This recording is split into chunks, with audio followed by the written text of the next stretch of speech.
देखिए, जिस तरह से हम जूझ रहे हैं आतंकवाद से, तो इन देशों में जहां हम जा रहे हैं और जो इस्लाम के लिए सबसे महत्वपूर्ण देश है वो सऊदी अरब है, जहां मक्का है, मदीना है, काबा है, वो भी इसी तरह के आतंकवाद से जूझ रहा है। यमन एक ऐसा देश है, वो भी मुस्लिम देश है, और मुस्लिम देश जो है सऊदी अरब को लगातार परेशान करता है, लगातार तंग करता है। तो उनको आतंकवाद की परिभाषा पता है कि किस तरह से, क्योंकि आतंकवाद का कोई धर्म नहीं होता। पहलगांव की घटना जो है एक अलग घटना है कि पहलगांव में धर्म के आधार पर जो है पहली बार मारा गया, लेकिन जनरली ये माना गया है कि आतंकवाद जो है वो बाउंड्री के बाहर है और धर्म से ऊपर है।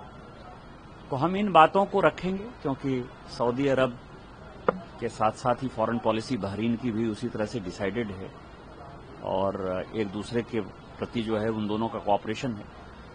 कुवैत का आपको पता है कि जहां हमको आगे जाना है, कि कुवैत के लिए कितना बड़ा वॉर हुआ। 91 का जो वॉर था वो भी आतंकवादी था, इंटरनल था, उसको कब्जा करने की कोशिश की थी इराक ने।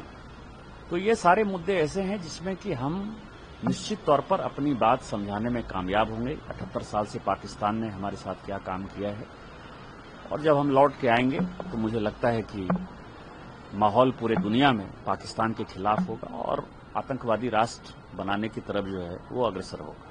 2014 के बाद से जो भारत बदला है, कई नेताओं ने कहा, प्रधानमंत्री ने खुद कहा कि अब भारत बर्दाश्त नहीं करेगा और जिसको जिस आवाज में सुनाई देगी आवाज वो ही जुबान समझाई जाएगी। कि परसों प्रधानमंत्री जी ने कई एक बातें कही जो बहुत ही महत्वपूर्ण है। एक तो उन्होंने कहा कि आतंकी कोई भी घटना हो तो उसमें आतंकवादी और पाकिस्तान की सेना दोनों के बीच में कोई डिस्क्रिमिनेशन नहीं। एक बड़ा स्टैंड है भारत का 2025 में। आप समझिए कि 1947 से जो नीतियां चल रही थी आतंकवाद के खिलाफ, वो 2025 में भारत सरकार ने कंप्लीट बदल दी है।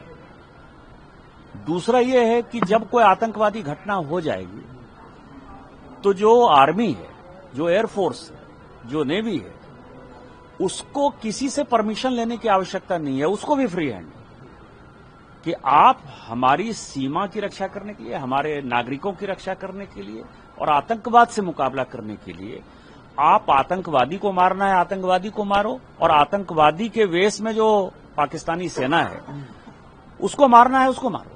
आपको ये पूरी छूट है।